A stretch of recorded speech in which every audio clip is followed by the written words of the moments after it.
Good morning, students. In the paper of soft skills, which is ENG DSC 303, nowadays we are going through the chapter called teamwork. We have discussed teamwork, importance of teamwork in an organization, importance of communication, different type of communication, barriers कौन कौन से हैं और effective communication कैसे रहता है. We have already discussed all these things.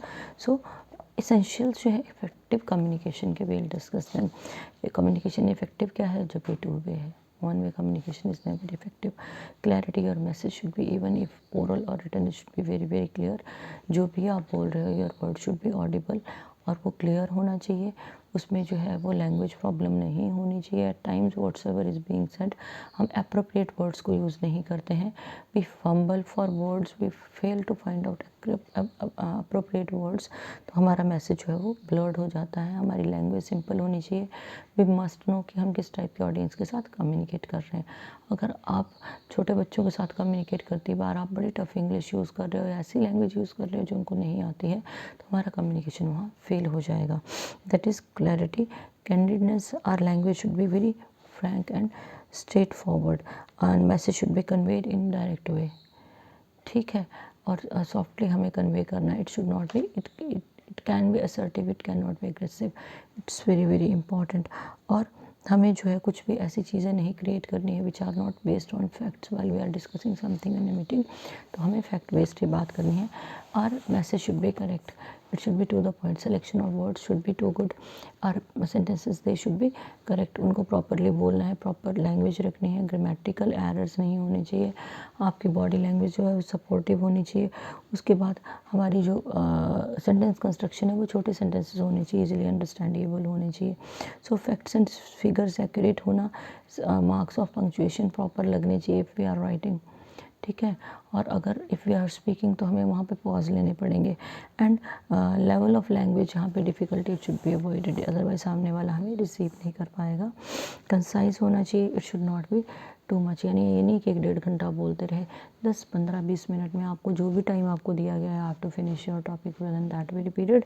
और आपने इररेलेवेंट थिंग्स को एक्सक्लूड कर देना है. उसके बाद कर्टियसनेस, ऑब्वियस है, that is you have to go for soft skills का paper, you have to very courteous. Whatsoever is being spoken, it should be spoken very softly and सामने वाला उसके लिए रिसेप्टिव होना चाहिए.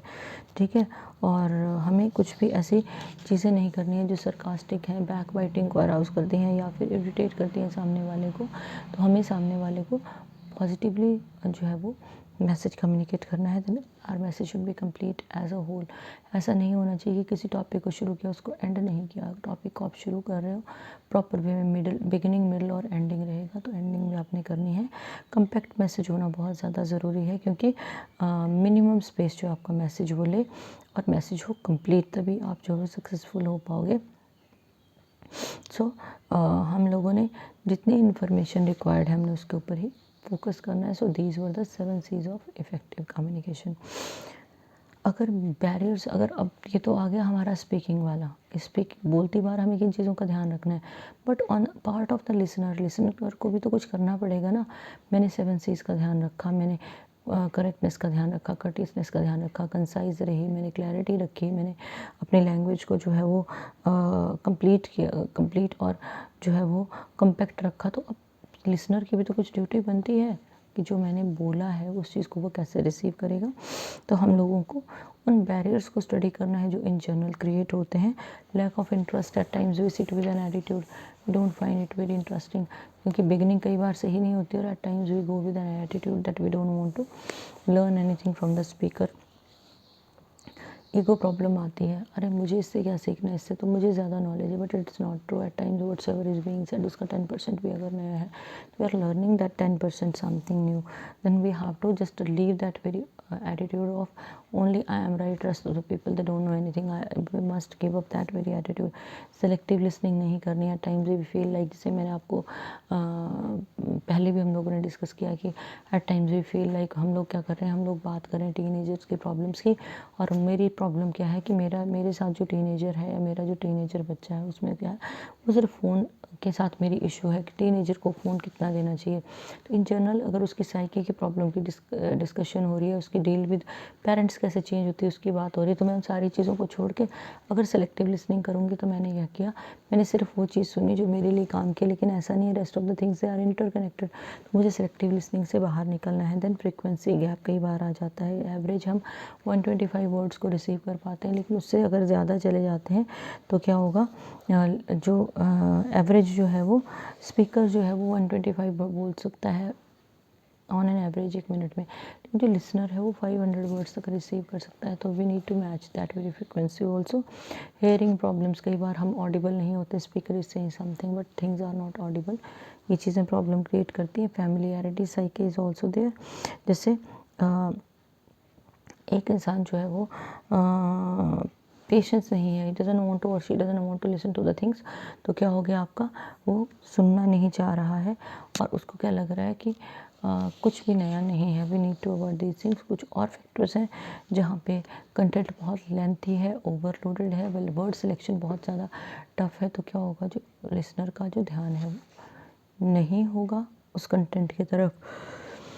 What is giving and receiving feedback? Feedback क्या process है? If I am saying something, you are listening to me, ठीक है, अब मैंने कुछ बोला, आपने मुझे सुना और मैंने रिस्पॉन्स में फिर से कुछ बोला, जैसे क्लास में होता है ना, if I am saying something you are responding accordingly, I will continue. If I am saying something your response is not good, तो मेरा भी तो क्या होगा, मेरा भी तो एनर्जी लेवल कम चला जाएगा ना। I won't be able to communicate with that very zeal, that very energy which is actually required. So one way जो कम्युनिकेशन हो नहीं होना चाहिए। We need two way communication where speaker is saying and listener is receiving, and again speaker is continuing his or her speech. So that is very very important. So if speaker is saying something, a message is sent to the listener receives that very message, then speaker continues and again listener responds and feedback goes to the speaker. So this is the entire circle of our feedback and our response which is very very important. जो listener का response है वो हमेशा gestures और push gestures में रहता है, facial expression से रहता है। If you are part of a seminar का आप हिस्सा हो, you are speaking on certain topic, तो क्या होगा, जो लिसनर है वो हर बार येस सर येस मैम नहीं करेगा, उसके जो एक्सप्रेशन है वो पॉजिटिव रहेंगे, आई कॉन्टेक्ट रहेगा। कई बार नोट डाउन वो इंपॉर्टेंट चीज़ों को करते हैं। फिर क्या होता है, लास्ट में हम क्वेश्चन पुट करते हैं, इट शोज़ आर इंटरेस्ट। सो वो क्या है, वो है टू वे कम्युनिकेशन, जहाँ स्पीकर ने कुछ कहा, लिसनर ने रिसीव किया और दोबारा उसने स्पीकर से उस चीज़ के बारे में बात की। तो अगर आपको गुड फीडबैक की बात करनी है तो लिसनर का interest is very very important. Speaker की रिसेप्टिवनेस होना ज़रूरी है। एट टाइम्स क्या होता है, स्पीकर को रिसीव करना चाहिए कि लिसनर किस तरह से फील कर रहा है, उसके अकॉर्डिंग स्पीकर को आगे निकलना है। If speaker is saying something, there is some question in the mind of the listener, the speaker should be able to handle that question at the end of the talk. ये नहीं होना चाहिए कि irritate हो रहे हैं, we should be able, क्योंकि जिस टॉपिक पे हमने बोला है ओबियस है वो टॉपिक हमारा क्लियर होगा तभी हमने वो टॉपिक उठाया है। Note taking is very very important. मैंने आपको बताया कि अगर लिसनर कोई बात सुन रहा है वो नोट्स ज़रूर बनाएगा, और जब नोट्स बनते हैं ना तो बड़े सारे क्वेश्चंस अराइज होते हैं। Then concentration is very important. Listener should listen to each and everything and speaker should be focused on the topic. Then preparation is above all. If your preparation is not good, you won't be able to or you won't be able to face the audience. And important feedback in effective listening में क्या क्या है, हमें जो है misunderstanding को avoid करना है, स्पीकर और लिसनर के व्हाट्सएवर इज़ बीइंग कन्वेड उसी पे फोकस करना है। उसके बाद क्लियर इन्फॉर्मेशन रखनी है, कोई वेग जो फैक्ट्स को नहीं लेना है, कोई झूठे फैक्ट्स को इकट्ठे करके हमने बात नहीं करनी है। If something is taken from someone else, कहीं से डाटा लिया है तो इट शुड बी क्लियर कि हमने वो डाटा लिया है, दैट इज़ नॉट माइन। और जो इफ़ेक्टिव लिसनिंग है वो डिसीजन मेकिंग में हमारी हेल्प करती है, उसमें ट्रूथफुलनेस जितनी होगी वो हमारी हेल्प करेगी। और बेटर लिसनर और स्पीकर में जो है sense of satisfaction they feel for each other.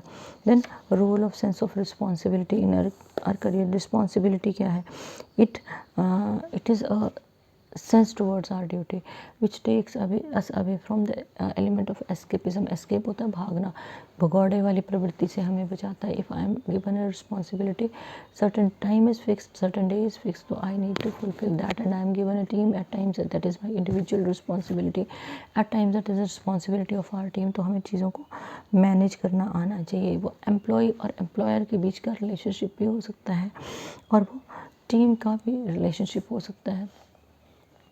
In general what do the people do? Failure हुआ ना, they go for blame frame. I am failed because my team member A B इन्होंने काम नहीं किया, या किसी पर्टिकुलर इंसान को हम एक्यूज़ कर देते हैं, पर्सनल लाइफ में भी प्रोफेशनल में भी. तो we need to come out of that very problem. Excusitis बोलते हैं इसको. We need to come out of that very blame frame. जब मेरी रिस्पॉन्सिबिलिटी है, चीज़ों को मैनेज मुझे करना है, I must know how to handle the things. और एक जो सक्सेसफुल टीम लीडर होता है, what does that very leader do? If things are going very very positively, credit goes to the team. But if things are not supportive, that very person knows how to handle the situation and take responsibility. तो वो चीज़ें हमें सीख के अपनी life में जो है वो अप्लाई करना है. आज क्या है? We are free to fulfil our desires. ठीक है, every one is the owner of his or her own will. So every one is responsible for the outcome or result of his decision. ठीक है, चाहे वो अच्छा है या बुरा है, लेकिन रिस्पॉन्सिबिलिटी तब तक जो है वो बर्डन फील होती है until unless we won't dare to take it as on our shoulders कि रिस्पॉन्सिबिलिटी बहुत बड़ी. It's not like that. You are given responsibility according to our qualities, according to our calibre, according to our certain positive things. तब वो responsibility दी जाती है. We must know how to get it fulfil. तो sense of responsibility हमें anger free करती है, guilt free करती है, स्टाइलिटी फ्री करती है, एग्रेशन जो है हमारा उसको शांत करती है. But it makes us feel and feel free and feel good. Responsibility is given, our focus remains on the task assigned, क्योंकि हमें इसको फटाफट जो है वो ख़त्म करना है. तो we know how to control the circumstances. If we are working in a group, तो क्या होगा? हमारे डिफरेंट ओपिनियंस होंगी, कस्टम्स होंगे, इंडिविजुअल प्रेफरेंसेस होंगी. So we must know how to handle them. ठीक है, we must respect others opinions. एक ग्रुप में हम काम कर रहे हैं, मेरे पास 10 लोग हैं, हम लोग चीज़ों को डिस्कस कर रहे हैं, तो क्या होगा? When we are sharing, we are sitting together, we are discussing a particular topic, I must respect the opinions of others. हमें हर इंसान की ओपिनियन को रिस्पेक्ट करना है. हाँ, कोई बिल्कुल ट्रैक से बाहर है, जो रिलेटेड नहीं है, तो वहाँ पे हम उसको स्टॉप कर सकते हैं. If we are accepting each other, तो it is sort of positivity. Positivity है तो क्या होगा? अंडरस्टैंडिंग होगी. अंडरस्टैंडिंग होगी तो क्या होगा? हमारा टीम जो है वो सक्सेस की तरफ बढ़ेगा. If we respect others language, culture, life style, their beliefs, their way of each and everything related to their life, तो क्या होगा? हमारी कोर्डियल और स्ट्रॉन्ग रिलेशनशिप बिल्डअप होती है. There are different unspoken ways of communication. कई बार क्या होता है, यार सेइंग समथिंग, सामने वाला आपको जानता नहीं है, लेकिन वो क्या है, आपके बोलने के तरीके से वो इतना इम्प्रेस्ड होता है that the person feels like talking to you, और वो कई बार बॉन्डिंग बहुत अच्छी बन जाती है. So that is a way you must know how to express your self in a very positive way. उसके बाद जैसे MNCs का एग्जाम्पल अगर हम ले, वहाँ अलग अलग कल्चर ट्रेडिशन वाले लोग रहते हैं, तो वी मस्ट नो कि किसी पॉजिटिव लैंग्वेज कौन सी यूज़ होनी चाहिए. हमारी कॉमन लैंग्वेज होनी चाहिए. जैसे हम जनरल इंग्लिश का यूज़ करते हैं. पीपल कम्युनिकेट, रिपोर्ट प्रेजेंट करनी है, they go for English, because English एक ऐसी लैंग्वेज जिसने पूरे भारत को जो है एक पूरे विश्व को एक चेन में बांध के रखा. It is understandable by all. अगर हम इन जर्नल मीटिंग की बात करते हैं, डिपेंड्स अपॉन किस टाइप के लोगों के साथ मीटिंग है. Times we use Hindi. Hindi को हम क्यों यूज़ करते हैं? क्योंकि ये हर इंसान से, जो मेरी टीम के मेंबर है, I am able to communicate with them very in a very positive way, Hindi को यूज़ करके, तो I must use that. It's not a problem. ठीक है ना. तो हम लोगों को क्या करना है? We should respect other people, their opinions, custom and tradition should be appreciated and accepted. उसके बाद है, अगर हम इन चीज़ों को फॉलो करते हैं तो क्या होगा? एक हेल्दी कोर्डियल रिलेशनशिप डेवलप होगा, जो हमारी ग्रोथ में हेल्प करेगा. Group decision making, what is it? Group decision making, जब हम कलेक्टिवली किसी डिसीजन को लेते हैं, लेकिन सारे के सारे ऑल्टरनेटिव्स को कंसिडर करते हैं. 10 लोग हैं, सभी के व्यूज़ को इकट्ठा किया, इस पर्टिकुलर टॉपिक पे अपने अपने व्यूज़ दो, और उसके बाद जो है वो पूरे ग्रुप की ही रिस्पॉन्सिबिलिटी फ़िक्स होगी। अगर हमारा जो वो मूव है या पर्टिकुलर टास्क है वो फेल होता है या सक्सेसफुल होता है, they depends on social environment like dynamics, peer pressure जो हमारे कलीग्स का प्रेशर है, और सोशल इन्फ्लुएंस पे डिपेंड करता है। और इसमें large number of things matter a lot. कि ग्रुप डिस्कशन हमने किया, उसके बाद हमने एक डिसीजन लिया, उसमें हर इंडिविजुअल की इंडिविजुअल रिस्पॉन्सिबिलिटी है, तो वहाँ पे हमें क्या करना पड़ेगा, ज़्यादा फोकस्ड होकर बात करनी पड़ेगी। और एडवांटेजेस क्या हैं, we understand each other, we communicate with large number of people, we come to know about their culture, their language, their beliefs, each and everything becomes clear. उनका मोड ऑफ वर्किंग हमें clear होता है, उनकी सोच clear होती है। और जब हम इकट्ठे डिसीजन लेते हैं तो इंडिविजुअल के डिसीजन से वो बेटर ही रिजल्ट आता है, और इससे एम्प्लॉय मोटिवेटेड होता है, जॉब सेटिस्फेक्शन आती है, we feel good in each others company, we understand each other. कुछ फीलिंग्स हमारे अंदर पॉजिटिव जनरेट होती हैं, और उसमें आता है आपका, और अगर हमारा वो डिसीजन गलत हो जाता है तो भी responsibility of the group lies there. ठीक है, इंडिविजुअल डिसीजन तो था नहीं, वो तो ग्रुप का डिसीजन था, तो हम सभी लोग जो है वो रिस्पॉन्सिबल होते हैं। बेसिक स्किल्स, अगर आपने ग्रुप डिसीजन मेकिंग में पार्टिसिपेट करना है, जैसे ग्रुप डिस्कशन में है, वही रहते हैं कि you must know where you are working, what are the requirements of your job. उसके बाद आपने किसी भी टॉपिक पे बोलना है, जैसे ग्रुप डिस्कशन में क्या है, सब्जेक्ट का नॉलेज ज़रूरी है। You want to initiate a topic, you want to share a topic, you must know which what is being discussed. उस सब्जेक्ट के बारे में पता होना चाहिए, उसकी नेशनल इंटरनेशनल डेवलपमेंट्स के बारे में पता होना चाहिए, आप लोग कहाँ तक उस सब्जेक्ट को लेके जा सकते हैं, you must know. And for इसके लिए we should definitely be very good reader, newspaper पढ़ो, न्यूज़ चैनल्स को देखो, और मैगजीन्स पढ़ो। You should keep on increasing your knowledge. तब हम लोग क्या कर पाएंगे, we will be able to express our self very positively. Then oral communication skills are required. आपको सिलेक्शन ऑफ वर्ड्स पता होनी चाहिए। कई बार एक वर्ड ऊपर नीचे जाने की वजह से what's ever be is being said, उसकी सारी जो स्पिरिट है वो स्पॉइल हो जाती है, तो हमें वो अवॉइड करना है। Whatever we are saying should be clear to us, our word selection should be amazingly good, और जो सेंटेंस है हमारे छोटे होने चाहिए, हमारा हेल्दी कम्युनिकेशन होना चाहिए सामने वाले के साथ। We must listen to the speaker very particularly and very carefully. Each and everything should be should be audible and should be accepted, and we have to be receptive. We should be receptive, हमें receptive होकर बैठना है। और हम लोगों की जो meeting है वहाँ पे हमें ईच एंड एवरी इंडिविजुअल को we need to listen to, क्योंकि जब हर इंडिविजुअल के व्यूज़ आएंगे तो हमारी ग्रोथ होगी। उस तरह से लैंग्वेज स्किल्स जो है, हमें सिंपल इंप्रेसिव मैनर में बात करनी है, और वो लैंग्वेज यूज़ करनी है जो हम सबको आपस में जोड़ के रखती है, अंडरस्टैंडेबल हो। उसके लिए सबसे पहले ऑडियंस का पता होना ज़रूरी है, किस एज ग्रुप के हैं, मेल है, फीमेल है, वर्किंग है, नॉन वर्किंग है ना। आपकी क्लैरिटी होनी चाहिए, क्लैरिटी ऑफ एक्सप्रेशन नहीं होगी, listener won't be able to listen to us, और जब वो सुन नहीं पाएगा तो how can we expect a good feedback. We should be very assertive, positive attitude सबसे ऊपर होना चाहिए। Whatever you have learned, आपको पूरी नॉलेज है, आपका एटीट्यूड होना चाहिए positive. You should be well versed in the art of body language. कैसे कैसे डेवलप होगा, एक दिन में नहीं होगा, it takes months, it takes years. तभी तो शुरू से हम लोग बॉडी लैंग्वेज के ऊपर फोकस करते हैं, और body language should be very very positive. उसी तरह से जो है वो, अगर आप किसी चीज़ के साथ डिसएग्री कर रहे हो तो बिटरनेस नहीं आनी चाहिए वहाँ पे। आपको अपने जो व्यूज़ हैं, अगर आप किसी चीज़ से एग्री नहीं करते हो, आपको बड़े पॉजिटिवली उन चीज़ों को सामने रखना है, ताकि सामने वाला रिसेप्टिव होकर आपके व्यूज़ को एक्सेप्ट कर ले। उस तरह से एक और चीज़ इम्पॉर्टेंट है कि अगर ग्रुप डिसीजन मेकिंग है, you are a part of that very discussion, तो आपने इफ़ेक्टिव जो है वो पार्टिसिपेंट कैसे बनना है। You must be familiar with the topic, आपकी तैयारी ज़बरदस्त होनी चाहिए, आपकी प्रेजेंटेशन अच्छी होनी चाहिए, आपको पॉइंट्स को नोट डाउन करना है, ठीक है, जो इम्पॉर्टेंट पॉइंट्स हैं। You should be very good listener, उसके साथ जो है आपको लिसनर एक अच्छा होना पड़ेगा, आपका फोकस मेन टॉपिक पे रहना चाहिए, दूसरों का व्यू पॉइंट एक्सेप्ट करना है, अपने व्यू पॉइंट को प्रॉपरली रखना है, अपनी लैंग्वेज पे कंट्रोल रखना है, बॉडी लैंग्वेज पे कंट्रोल रखना है, सपोर्टिव लैंग्वेज आपने रखनी है।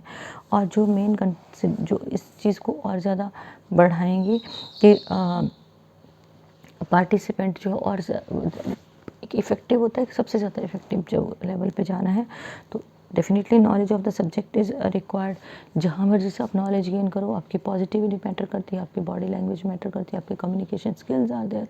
Then if you are moving head, your dressing sense also matters a lot, the way you communicate with people also matters a lot. Then impressive speaker बनने के लिए we need to very good listeners also. अगर हम अच्छे listener हैं तो we will be very good speaker. So ये चीज़ें इंटरकनेक्टेड हैं। And if we are listening to others, we must have very positive attitude. एक ये एटीट्यूड नहीं रखना, गर्दन नहीं घुमानी है कभी भी कि अरे इसको नहीं आता है या ये तो ऐसे ही बोल रहा है, तो ये चीज़ आपकी नेगेटिव जाती है। क्लैरिटी ऑफ एक्सप्रेशन होनी चाहिए और आपकी लैंग्वेज जो है वो कंसाइज, वर्ड्स जो आपके सेंटेंसेस है वो छोटे होने चाहिए और क्लियर होने चाहिए। So this was all about your team work whatsoever I discussed. We have just finished our first unit. So आपने इसको ढंग से पढ़ना और सुनना है। Good day.